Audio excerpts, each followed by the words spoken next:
Hey everybody, it's Mama. Welcome back to Mama's Zodi Tarot. So today we are doing a deep dive on Cardi B's love life from beginning to end. Let's just see what is really going on here with her love life. If you have anybody else that you want me to do a deep dive like this one where we look at, the whole span of their love life from beginning to end, like how I'm going to do here, just let me know in the comments and we'll see if I feel interested and intrigued, then I will definitely get around to it. But there is a part of me that wonders with Cardi B, like, is her love life cursed? Like, what is going on? So that's why I'm like, let's start with her and let's just jump right into it. Of course, the first question I asked is her love life cursed, or is she just a Libra who picks bad men like most of us do? Because I'm a Libra too, so I get it. All right, let's just see. Is her love life cursed? No. No, it's not. We got 4 cards here with no. The only yes card is this is the real deal. Your efforts bear fruit. So that's making me think of like the 10 of cups for some reason, y'all. I don't see the 10 of cups here, but it's making me think of the 10 of cups. So I feel like there's something there within her family. There's like a curse, like a generational curse. Not a curse on her love life necessarily, but there's like a generational curse that she has within her bloodline that she needs to work out and tie up with this unfinished business, loose ends, feels restless when it comes to relationships. It says grinding your gears, working too hard on it, blows up in your face, explosive combo broken, and learn from experience always no longer work. So the women in her bloodline have a certain way that they have dealt with relationships and certain men that they have chosen. It's like a generational curse, that she needs to work through before she is able to really attract the man that she is looking for. So I would say, no, there's not, her love life is not cursed, but there is, like I said, a generational curse on her. And I'm also picking up on this with her children, that her children are karmic because the relationship that she was in was karmic. So therefore, with this is the real deal. Your efforts bear fruit. It's like the fruit that she bared is karmic, not necessarily hexed or cursed. I'm not going to say that, but the fruit that she bared is karmic for sure, and will present her with some obstacles, and she's going to have to, pour a lot into her children and really work hard to overcome those lessons and make sure that that her karma don't come to through them, and that they don't, act out those same behaviors, especially with her girls. She's got to make sure that she's on top of them to make sure that she got to break that generational curse so that it doesn't have to continue with them. All right, so I asked for some more. I said if it is cursed, then tell me why, but it's not cursed. So we know this is just going to be about the generational curse then. Yeah, so basically we have the King of Pentacles, the Big House, the 9 of Wands, the 10 of Swords, and the Page of Swords as the first 5 cards, and then we have the Hermit and the Lovers. So yeah, she needs to be smart because this is a generational curse that's carrying from the male. The women carry it, but it's coming from her paternal side. It's coming from the father side of her bloodline. They, were papas with some Rolling Stones. All right, the men in her bloodline, the men on her paternal side. All right, on her father's side were some Rolling Stones, and they didn't always treat women right and protect women, and so she's kind of getting that karma through her life and what's happening. The women in her bloodline get that karma through them, through the type of men that they encounter. They end up in these relationships where they're not being protected, they're not being taken care of, they're going through all of these burdens, carrying all kind of emotional weight, confusion, stress, with this 10 of Swords and Page of Swords here. So in order for her to overcome that, she's going to have to conquer that. Like, she's going to have to figure out what's going on internally, connect with her ancestors, right? You see how this woman has all of these different dead people that she's connecting with. I'm very full aware that everybody knows by now that Cardi B has spiritual gifts, that she's clairvoyant and things like that. I don't know if she chooses to interact with those gifts as much, but from what I'm seeing here, it's like she hasn't. And so they're encouraging her to really buckle down on her spiritual journey with this Hermit card here. She's on her spiritual journey, don't get me wrong, but she needs to buckle down and focus on breaking these generational curses when it comes to lovers, when it comes to love, when it comes to relationships and courting. So this is something that she carries through, and she's got to figure out why she chooses the men that she do. And things like that. So let's see what is the dynamic really quickly.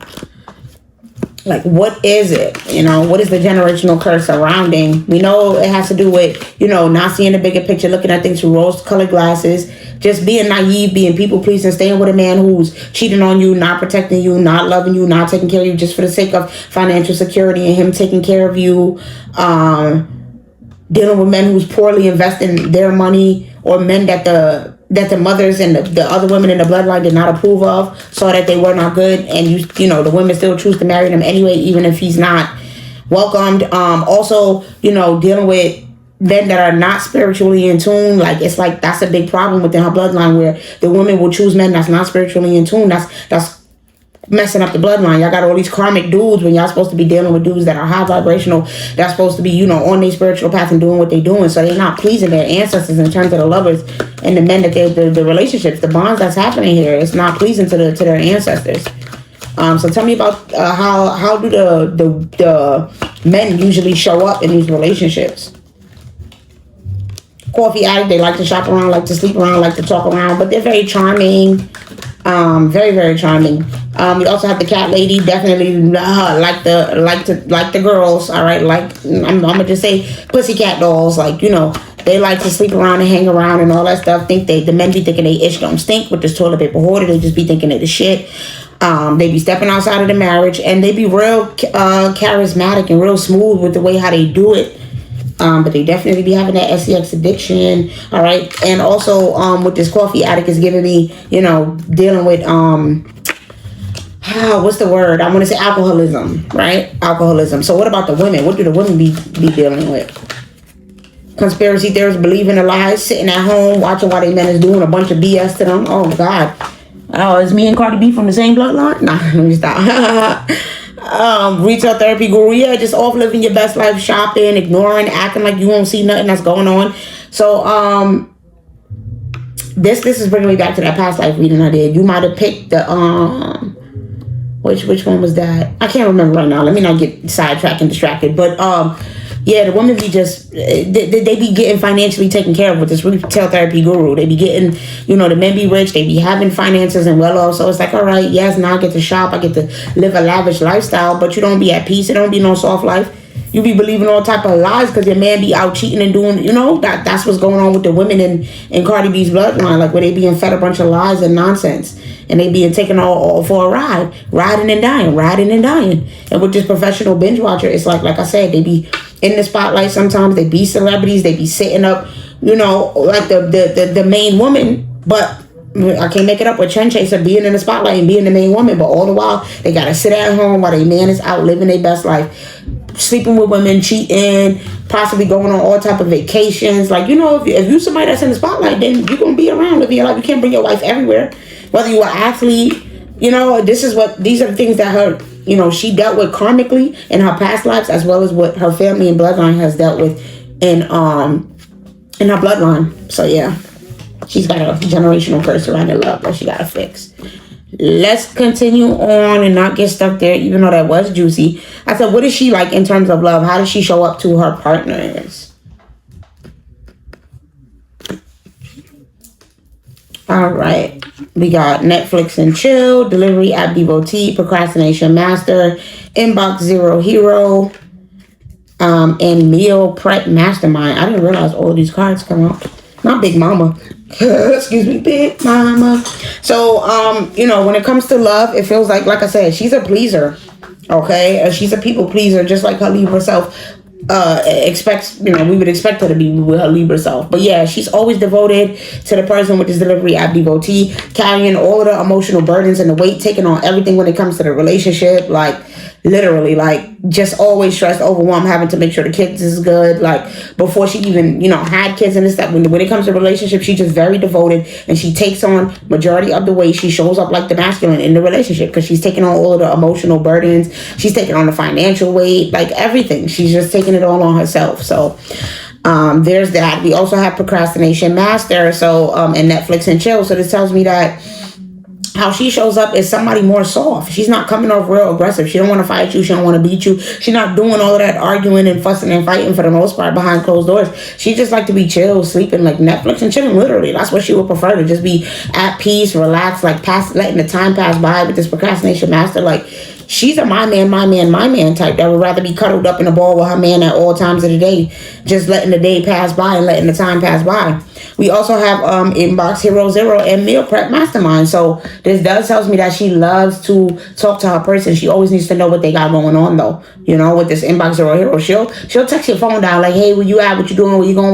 Where you gonna be? Who you gonna be? But like, yeah, she gonna send you them text messages and them messages and want to know. She likes to talk. Okay, she could be with her person all day. She could be talking on the phone with them. Like, she's very codependent, as most Libras are. Like, she could talk to you all day if she want and be around you all day and never leave you. Like, she don't want to spend no time apart from you at all. Okay, and then we, like I said, Meal Prep Mastermind. So it's like, she just always needs to know what's going on, what you're doing. But I think that that's a good thing because she's always solution-based. She's helpful. She want to help you come up with ideas to make your life better, help you make healthy choices, help you make good decisions and make better choices. And then we lastly have autocorrect victim. So I feel like she's misinterpreted a lot, misunderstood a lot. She don't always say how she really feels. She'll keep it to herself, you know, self-sabotaging her own relationship by being passive-aggressive, not really saying what it is that's bothering her, not really telling you what's going on. I'm just leaving it for you to figure it out, and you know that's not good. But that's what we have as far as how she shows up in a relationship. And a little bit more because I wanted it from the tarot as well.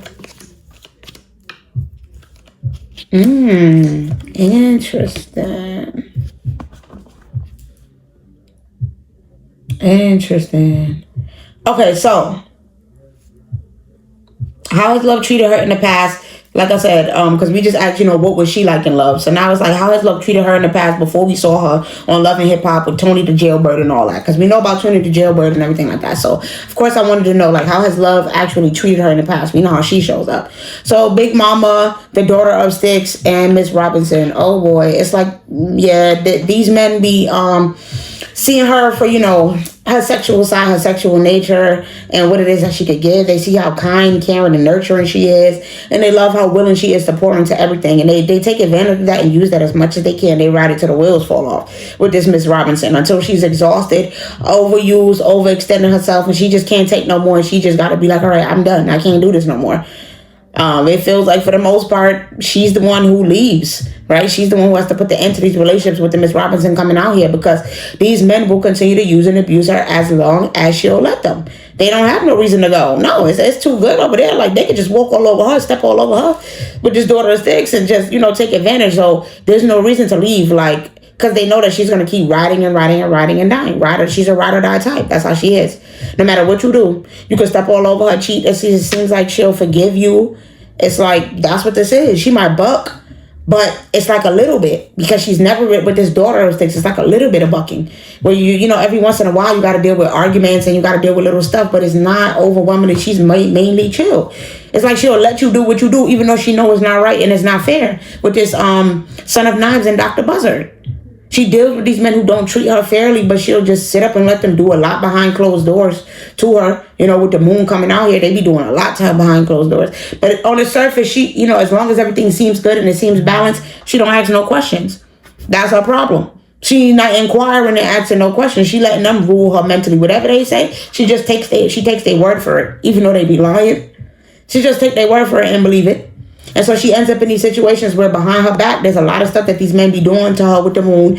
And she ends up having to, at some point with the Seven of Cups, find out about the multiple relationships he got, the ways that he's not protecting her, the ways that he's not taking her. It gets to be too much and she got to choose herself and move forward.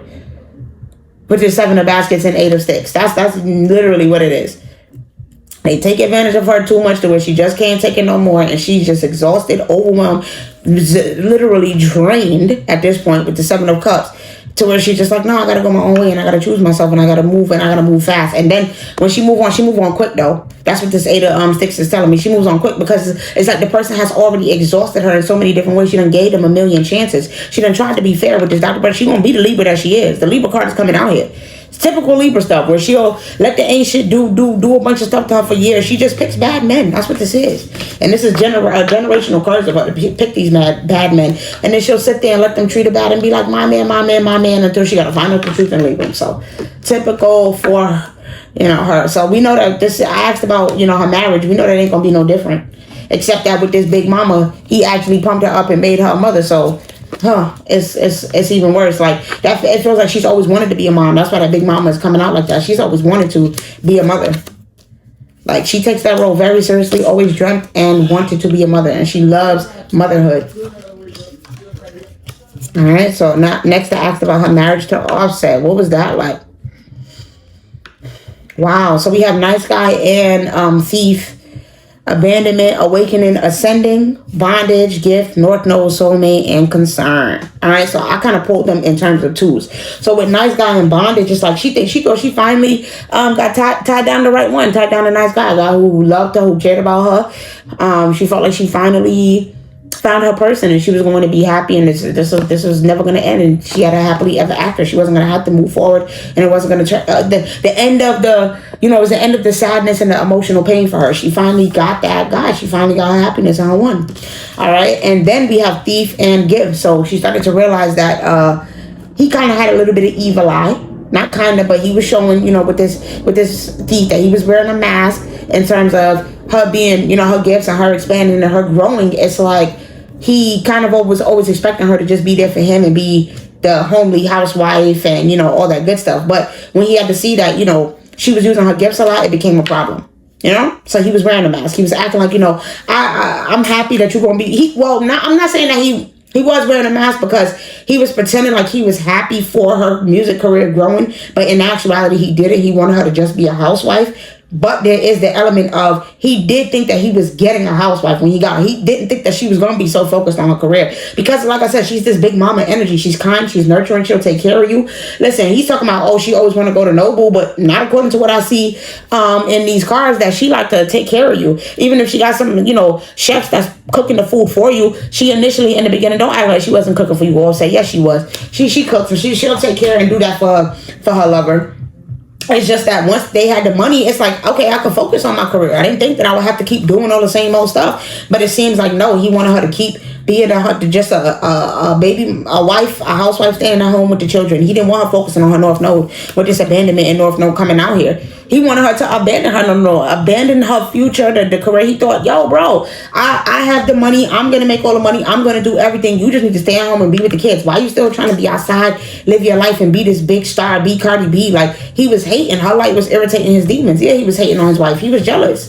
Offset was jealous of his wife, Cardi B. That's so unfortunate. And at some point, she had to come to the rude awakening about this, right? With this awakening in soulmate. She got a rude awakening about her lover and about her soulmate. And that them two was not on the same page, all right? And that he was concerned about her ascending. That was his biggest concern, was that she was moving forward, she was ascending, and he didn't like that. He didn't want to see that for her. He was jealous and unfortunately envious and hating on her. He didn't want to see her. And he still currently don't want to see her happy, single, and successful. Ancestors say that is the truth with Trust and coming out here. That he want to be back in his house. He definitely got animosity towards her now that she's in her single, sexy, and successful era. He don't like it, and he don't want to see it at all. All right. So I next asked about how does she feel about love now that she's no longer with Offset? Does she want to marry again? Does she want to remarry? How is she feeling in terms of the whole idea and concept of love?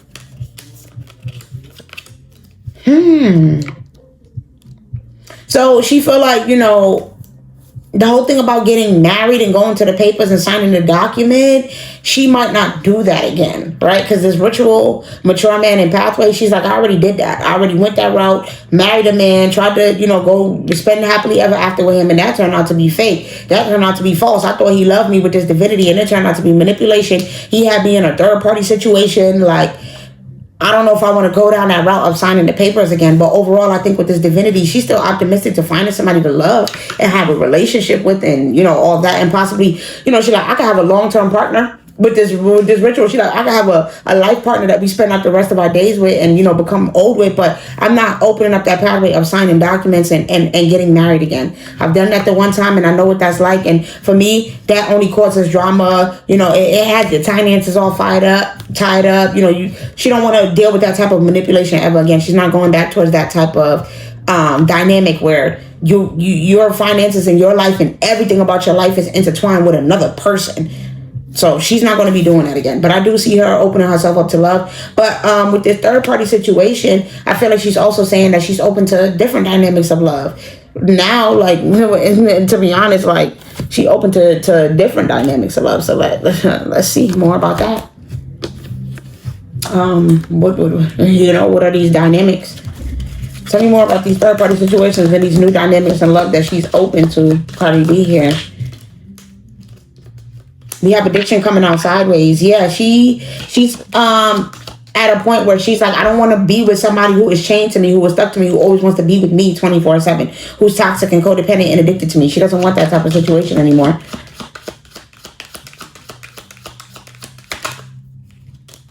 Engagement ring coming out sideways. Yeah, so like I feel like she wants something where the person, is engaged and they have a partnership, but it's not a marriage. Like she don't want that. And I hate to say it feels like she'll even do like a separation. She'll even live, I was about to say, she'll even live apart from them. Like they don't have to live in the same house, they don't gotta be in the same home. Like he can have other lovers. I ain't gonna lie, but this third party, like, it's giving poly vibes. Heart with a key. I cannot make it up. He can have options. He can open up his heart to other people. Like she's actually evolving when it comes to love, because she's realizing that maybe what she's done in the past hasn't been working. She might even be willing to having multiple lovers, like, multiple lovers, a male lover, a male and a female lover, like having both. Yeah, with this lightning, listen, it says sudden change, shocking news, surprise, epiphany, upheaval, and transformation. She's undergoing a transformation when it comes to her idea about love and what she really wants. She's opening up a pathway to possibly doing something new, like a poly, or something where she just has a long-term partner, but they don't live together, and it's not like something where they're forced to always be with her. She's expanding because she feels like her giving her heart just to one person turned out to be toxic and codependent and too possessive, and it was bad for her. So she's trying to go a different route. I'm just gonna really quickly ask, how do the ancestors feel about that? Like, listen, I don't know. These are the cards that I pulled. Now they flipping out here. I don't know how do the ancestors feel about her making this decision to go after this. Legal issues in reverse with unbothered. They think that she needs to just focus on herself. Yeah, focus on her work, focus on her career. Now's not the time to even worry about love and worry about becoming imbalanced when it comes to love.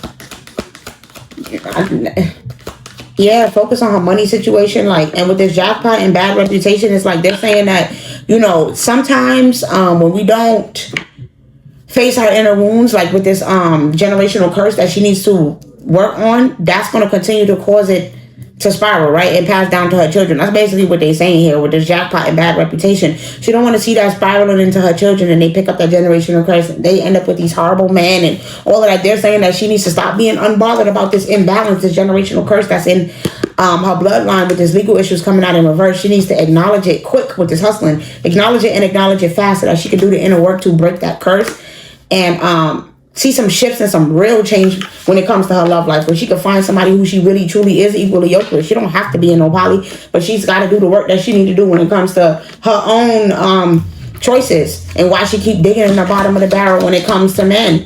And then once she does that, listen, I don't think the outcome of what is it that y'all want for her. Yeah, the outcome, they're saying that she needs not to reject with this spiritual hater, not to reject the idea of having somebody played out and dodging bullets. They're like, listen, she just saying that's some played out stuff that every woman say, oh, now I'm going to go be poly, or I'm not going to be with this one man. They feel like she just feels backed into a corner with this cyberbully to make that decision, but she needs to block that out. That's not the right choice to make. Confirmation in that she needs to just work out what she needs to work out in terms of her own healing so that she can come into having a partner that is truly equally yoked with her when it comes to her spiritual nature and her spiritual path. She needs to really, focus on being a spiritual leader, and then that guy will come into her life that's also a spiritual leader. It's giving priest and priestess type of energy for her love life, but she's got to work on her own self, and they telling her right now, break the generational curse, focus on making her money, focus on becoming independent, focus on not needing a man, do all that stuff. And then once that curse is broken, then she will see the person that she's looking for come into her life. So let's not, get stuck there, because we know I will. Let's continue on. I next asked about, currently, how do the two of them feel towards each other, Offset and Cardi B, and what's the, relationship dynamic between the two of them. I keep looking for somewhere to put this. Like, just put it down, Jessica. Just put the shit down. Excuse my language. All right. So yes, the dynamics between these two. We got impersonator, rejected, marrying for money, wolf in sheep's clothing, reflecting, groupie, fake flexing, and too busy winning. All right, so the dynamics right now between these two, I put it in terms of twos, impersonator and reflecting. So you got the situation where Offset is realizing that he was being fake, that he wasn't treating her right, that he was wearing a mask, he was being false, and he's reflecting on that. He's reflecting on that situation. They both are really, but he's more reflecting on the fact that he knows that was wrong. She's more so reflecting on the fact that she let it go on for so long, dealing with somebody who didn't truly want to see her be happy, who really was like a spiritual hater, and who was a freaking jealous, envious man, who felt like he was in competition with her instead of being the husband that he should have been. And with this rejected and groupie, it feels like he's not really in the energy of love. He's not really in the energy of wanting to sleep around. He's rejecting a lot of women left and right because he's thinking about the fact that he messed up his marriage, to be honest. That's really what he's thinking of. So not really wanting to be in a bunch of women's face, not wanting to be in the spotlight, not wanting to be in a bunch of people's face, really just wanting to focus on his own self and reflecting and doing his healing work, all right? And then we have marrying for money and fake flexing. So this is telling me that for both of them, they're at this point of realizing that, they need to work on their own independent financial situations. This is both of them realizing like, okay, yeah, when they was married, their money was a little bit more stable. They was better together, but now they ain't got that. All right, they ain't got nothing to show off and flaunt. I mean, not saying that they broke, but they don't really have as much. They were stronger together financially. So now they're needing to really recoup, work on their financial situation, get their money up, make sure that they their money is looking good. It's just also telling me that, once again, Offset is mad that he was faking and flexing and pretending that he should not have been no wolf in sheep's clothing, pretending like, he was bigger than the program and he wasn't going to be happy without her, because now he's showing up real sad and she's focusing on her work and he's missing her. You know what I mean? Like, she's too busy winning, focusing on this new album she got coming out, everything that she got going on. He's, just put out his album and all that, but it's like he's still pretending that he's happy when he's secretly not. He's secretly not happy. All right, so there's this energy of a lot of faking and pretending in terms of this relationship. How do Cardi B feel? So many things remind me of you. I want to tell you how I feel. I feel you leaving me behind in reverse. Finding out the truth crushed me, and I lost myself for a little while. So she wanted to tell Offset that, yeah, being with him caused her to lose herself. Like, the way that he was treating her, it wasn't good. And she really never told him the truth. Like I said, she'll sit up there and pretend like everything is okay when she knew a lot. With this, I want to tell you how I feel. She wished that she would have been more truthful and more honest with him and not held back so much, because, that's a big regret for her. She probably still be replaying situations like, damn, I should have just said this or said that. Like, she never was honest, so she's regretting that. Also, with this finding out the truth crushed me, it's like, all the things, looking through his phone, finding about all the women he was dealing with, all that he was doing behind her back, it really crushed her, and that's why she lost herself for a while. She was going through some dark days, some sleepless nights. A lot of things was reminded of him, but there's so many things reminding me of you. It's like she was replaying events. She couldn't forget about it. So even probably still to this day, there's things that, remind her of their marriage and their relationship and what was going on. We also have, like I said, I feel you leaving me behind coming out of reverse. So she don't feel him leaving her behind. She know that he's still stuck on her. She know that he's still very much in her energy, worried about her. She's possibly, thinking about him and trying to figure out, damn, am I just thinking about you because you always thinking about me? Classic, karmic relationship type things where, the one person is thinking of you, so now you thinking of them. But yeah, she could definitely feel him in her energy. How do he feel towards her? It's always the same thing. He had a lot that came out. I ain't even gonna hold you. And I was trying to put it back and they was like, no, don't put it back. So I was like, all right. I am grateful for the spiritual lesson. He's grateful for everything that he learned from the relationship. He sees that this was divinely guided and that he should have cherished his marriage and stayed with her. Even though he wants her and he regrets lying to her, he understands that, there was a lesson that he was to learn from this, and he possibly had some karmic debt that needed to be paid out. He still wants her. He still regrets all the lies that he told. He feel like she's the one who came closest to anybody to really making him be an upstanding man, and she just the closest person to him as far as who knows about all of his deepest, darkest fears, his secrets. Like, he was his most authentic, true self when he was with Cardi B. Like, she came the closest than anybody to really unlocking him and getting him to be the upstanding man that he should have been. We have I hid who I really am from you. So there was parts of him that he was still not being authentic about, that he was hiding from. There's a lot of subconscious things where he just didn't feel comfortable letting her know about all of the secrets. The fact that he had probably a SDX addiction. He was sleeping around. His life was not together as it seems. Like, he wasn't feeling so happy. He wasn't being honest with her about those things. So he's still, lingering in regret, saying, yo, I'm not happy right now. My life is not together. And I'm channeling, speaking to you through music. These songs, every song that I hear reminds me of you. And I wish that I didn't hide who I was, but just know that you came closer than everything, and I still want you, girl. So that's what's going on right now between those two. Let's next see about Stephon Diggs, because you know we just gotta see like what's going on between her and Stephon. Palm tree, sunglasses, wedding rings, the butterfly. Interesting. Girl with a snake, Grim Reaper, passion, and love. Wow. So it's basically what I said, where she's in a situation where the relationship is actually, she's starting to watch and see everything that he's doing and realizing that he might possibly been gaslighting her in the past. She thought that they was going to be moving forward towards like, you know, just being together, but she's realizing that, hey, maybe passion don't have to just, with your wedding rings and passion, maybe it just don't have to be for one person. Maybe you could expand with this butterfly and offer out your love to different people. With this girl with a snake. But like I said, this is not a good idea. It's like she's being charmed into this, because it says empath and narcissist paradigm. So it's like Stephon is trying to convince her that this is a good idea, this is smart, like this is stable. Like, you ever been in a poly before, and you know, been in a multi-relationship where it's different women, and you know, and you know, you can have passion with one and love with the other. Like, it's okay to share your love and your passion with different people. Like, that's basically what he's trying to convince her in terms of this relationship, even though the ancestors are saying, no, girl, you do not need to be in no damn poly. Are you dumb? You don't need to be in no poly. You don't need to be in a relationship with this other woman. It's like she knows that he deals with other women, and she's not offended by it, because she's embracing this and opening herself up to a new way of different things. She's changed her perception with these sunglasses when it comes to love, and her ancestors saying no, that's not going to work. So let's see how she feels about him. I don't react when people mention you. Of course not. I wish I could take back my words. I bury myself in work to forget you, and I'm starting to understand our connection. So what this is telling me is that, you know, of course you don't react when people mention him, because she's not trying to act like she's super duper in love. She's acting like this is just a fun, exciting, passionate relationship where she's changing and evolving. She's dealing with, you know, a guy who deals with different people. It's not just her alone. She's not territorial about him. She's okay with him dealing with other women. So she's like, oh, I'm not reacting when people bring you up. But at the same time, with this, I wish I could take back my words. She don't really feel that way. She's pretending. That's why ancestors saying she needs to stop with this cycle. She needs to stop lying to herself and pretending like she's okay with this, and enable this and set up some boundaries when she knows she don't want this with this girl with a snake coming out here.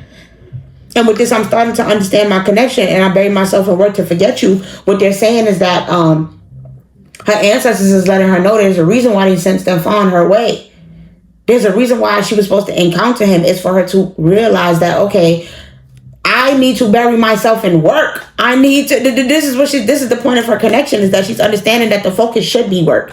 The focus, like and it's not about forgetting a man. It's really about her focusing on her own stability with this palm tree. They want her to have her own stability in her own life. Stop being reliant on a man for her happiness, for her love, for her money, anything. Stop being reliant on anybody else outside of herself to make her feel happy, to make her feel stable and comfortable in her body. Only until she's happy and comfortable alone and all by herself will she see this person come in. So until then, yeah, she's realizing that the point of her connection is for her to realize, like, bro, I'm actually supposed to be focusing on my own work and focusing on myself and doing what makes me happy.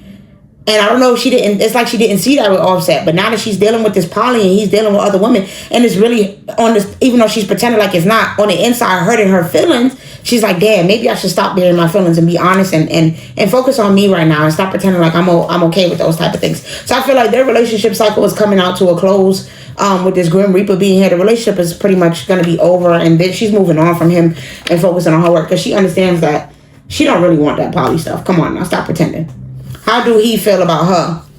You and I were too young. I want to be more than friends. I left you before you could leave me. I will wait for a sign from you, and you were the best thing in my life. So how he feels is that, you know, he's too young to settle down and just be with one person. Even though he wants to be more than friends, he can't say that he wants to settle down and be in have a wedding with her and marry her and have a full-on one-on-one relationship with her. So he felt like he's too young. So he possibly, you know, with this I left you before you could leave me, made sure to always keep it open and never settle down and keep it as an open relationship. So that way he would never have to experience no heartbreak or pain when it came to the love.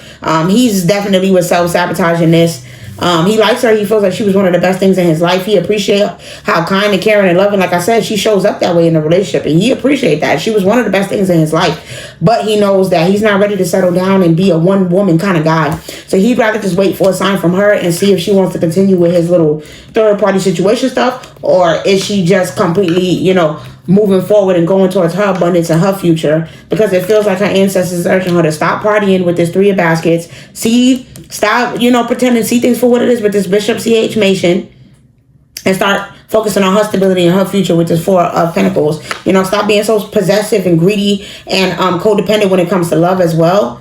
Learning to be independent and self-sufficient, enjoying the fruits of her own labor, celebrating her own self, partying by herself, taking care of her family, spending more time with her family, just really focusing on what makes her happy with this John horse, and not allowing herself to be stuck, like taking full control with this Emperor card. Like, that's not the Emperor, but fully taking control of her own life, and stop being so shoulda, woulda, coulda, and crying over spilled milk with this 4 baskets. Like, there's so much that she's worried about from her past, and they telling her to move on because she can manifest so much new beautiful things for her future. So that's what is really going on in terms of her love life. I last asked, since everybody always keep bringing it up and asking, lastly, let's just, to close out the reading, is she pregnant?